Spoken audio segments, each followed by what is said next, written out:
Hey, good afternoon, good afternoon, good afternoon, everybody. How's everybody doing today? How's everybody doing today? Happy Monday. Happy, glorious, and fantastic Monday.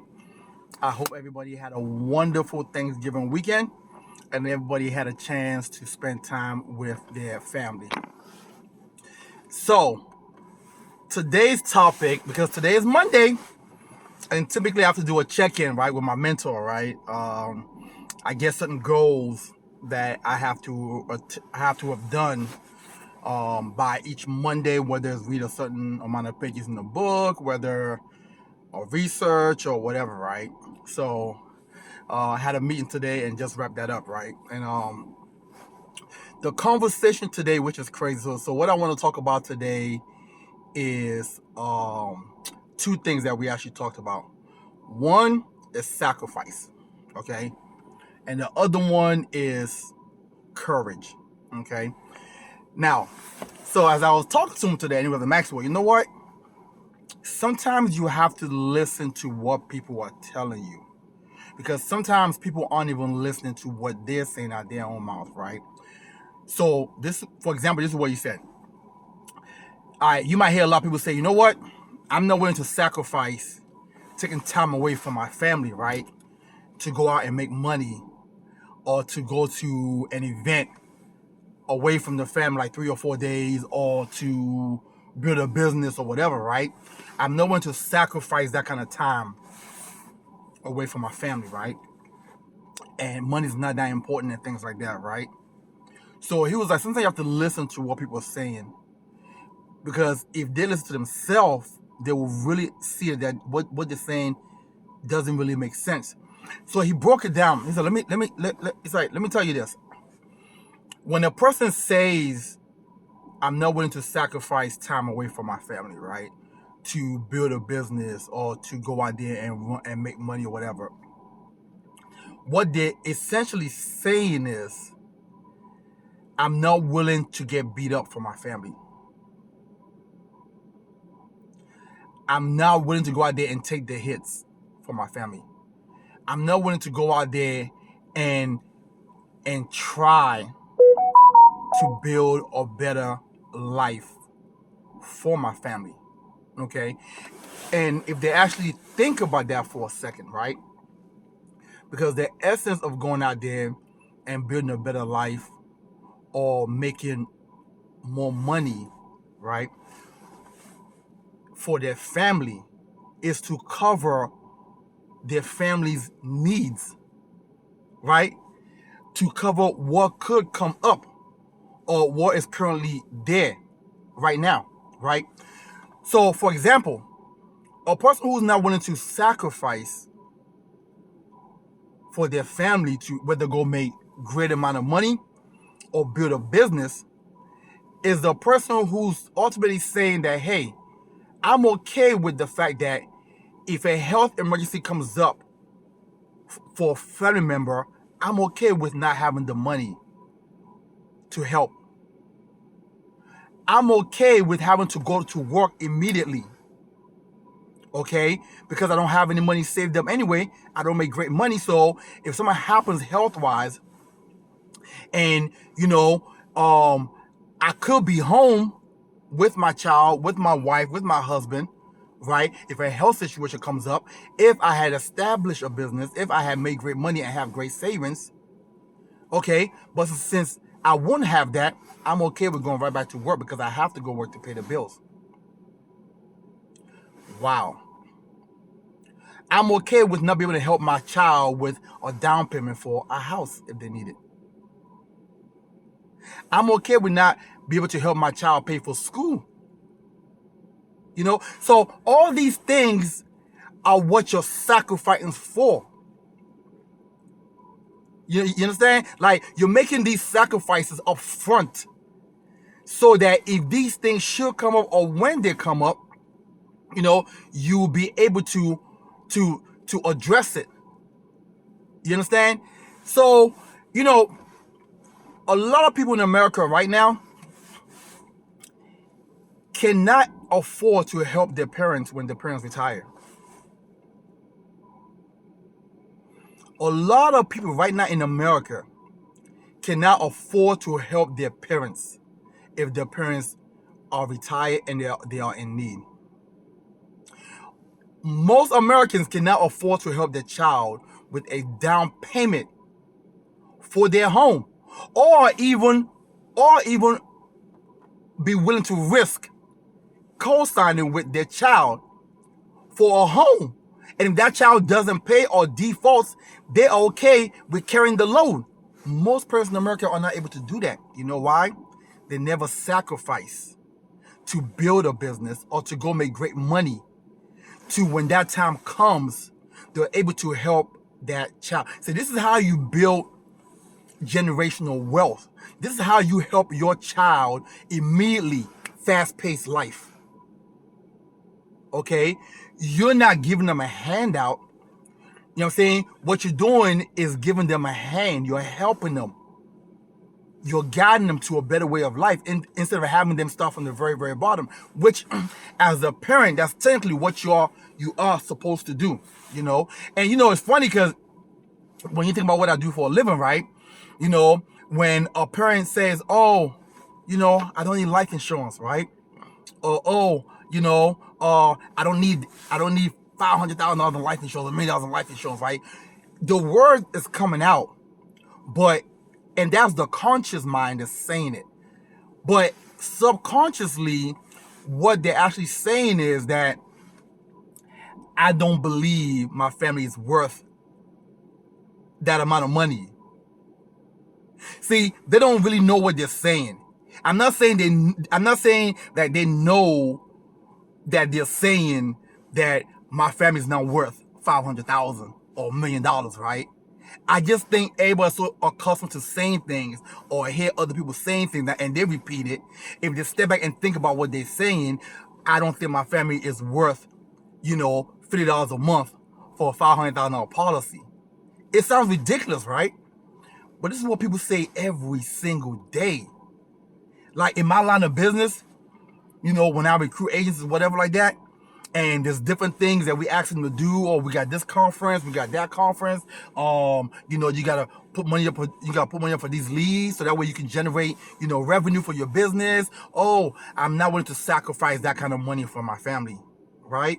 Or I'm not willing to sacrifice, you know, going to an event, you know, that's gonna make me better for my family, right? Again, they don't know they're saying this. So this is why a mentor is important. Because sometimes you sit here and you're wondering, why do people behave this way? Like, why do people say these things?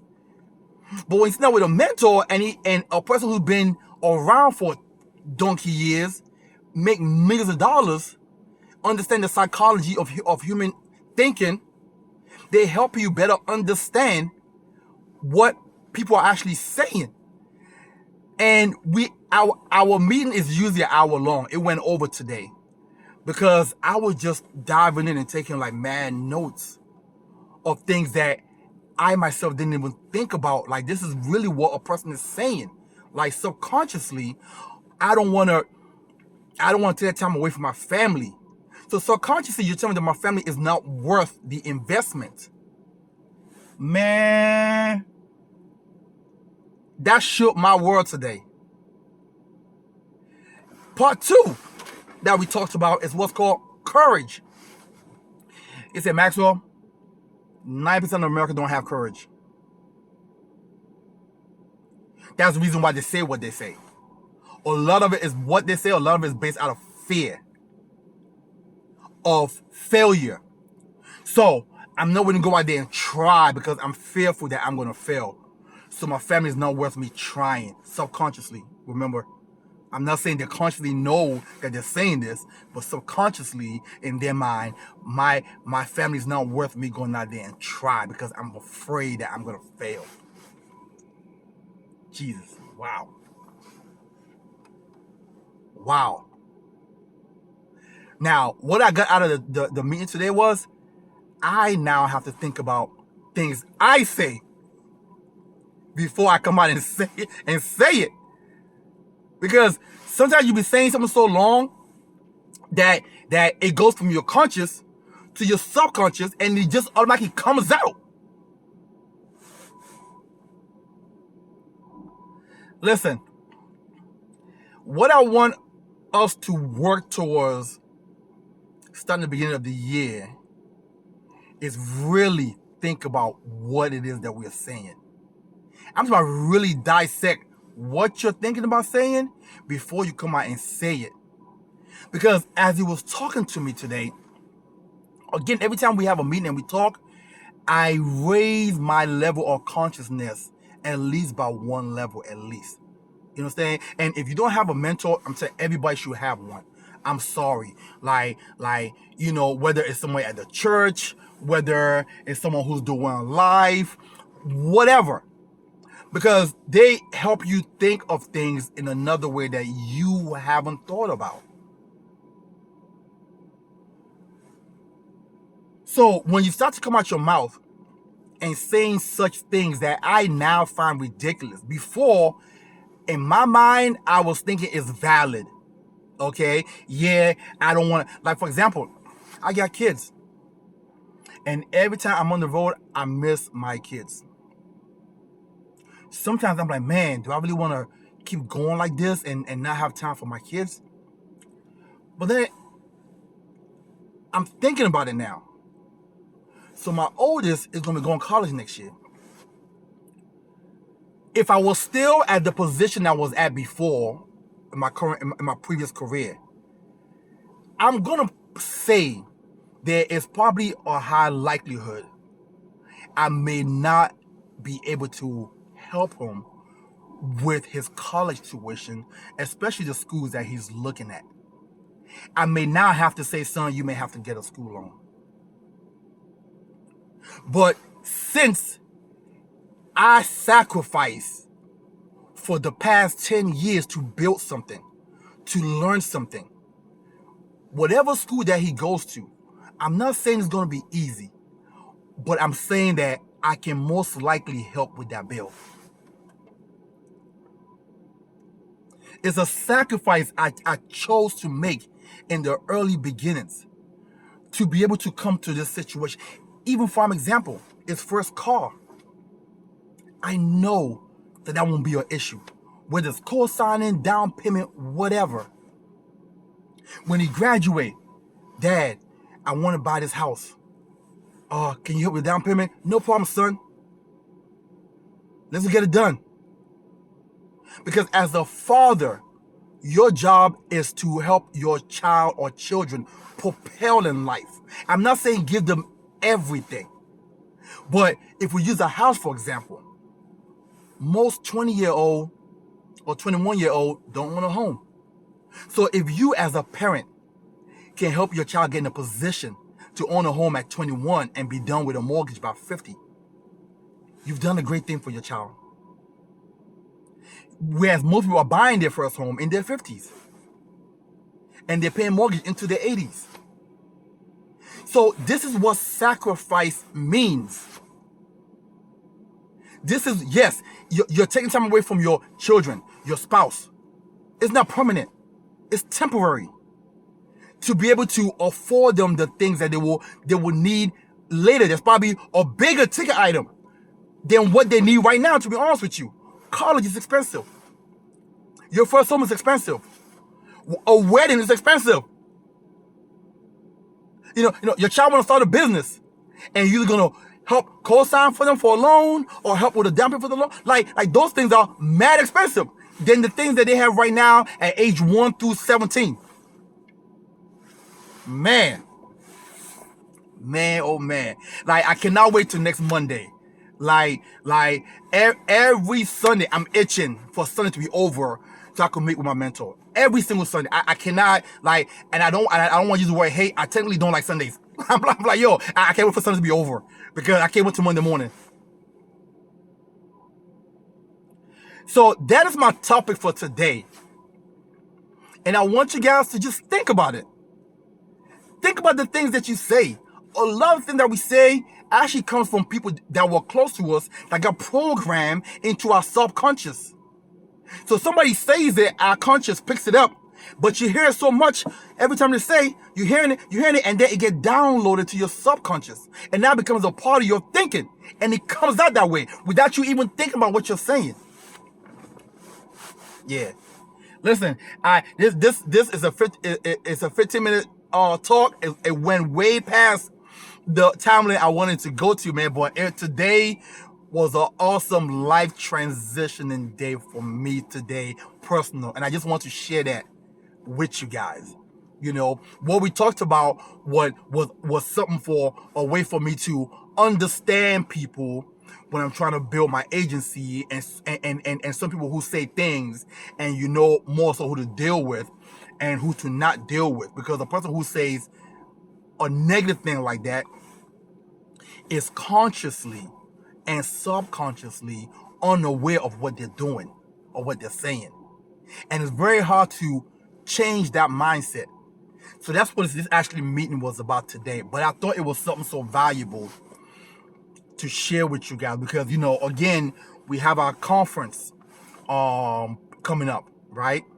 And a lot of people will say, "Oh, I can't make it." You know, they have all type of excuse. You know, I gotta work. You know, I remember my first conference. I had to work, but they told me I had to go. It's like no excuse. I have to go, and I made up whatever excuse I had to make up for me to get there, for me to miss two days because it was a Thursday and Friday and Saturday morning. Yeah, for me to miss 2 days, two of the busiest days of our industry, and I made up whatever excuse I had to make up to go. You know, I paid for that flight. It was last minute because I got recruited, and I think less than a month later, the conference. So the flight ticket was already, you know, gonna be high because it's only about 3 weeks away from the conference. So I had to pay for that. I had to pay for the hotel. I just had to make it work. I had to make it do what it do because I saw the vision and I saw where I could be 10 years later. And by some craziness, I don't want to say I've arrived. I haven't. I still got a lot of work to do. But by some craziness, I'm in a whole lot better position 10 years later than I could have been still working where I was working at 10 years later. It's crazy. But again, it's sacrifice. And along with that sacrifice, having the courage to move forward no matter what. Move forward no matter what. You know, we make all time. Most of us call out for simpler things. Call out for work. I can't make it, boss. But when it comes to coming to a training that will propel you in life, oh, you know, it's $50, and oh my God, the flight, and work. They got me working. I can't. Yeah. And most of us wonder why life isn't changing for us. We're still in the same position the following year. The bills aren't even going down. They're going up because our income is not moving along with inflation. So inflation is going up. Our income is staying steady or going down. And we're still suffering. But we still stay there and make all type of excuses. So listen, man, I hope this message helped a lot of people somewhere out there today. And listen, please like and share this message. And also, inbox me if you're looking for a dual career. If you're looking for a career, you want to leave your current one and start another promising, prosperous career. Please inbox me. Let's at least talk.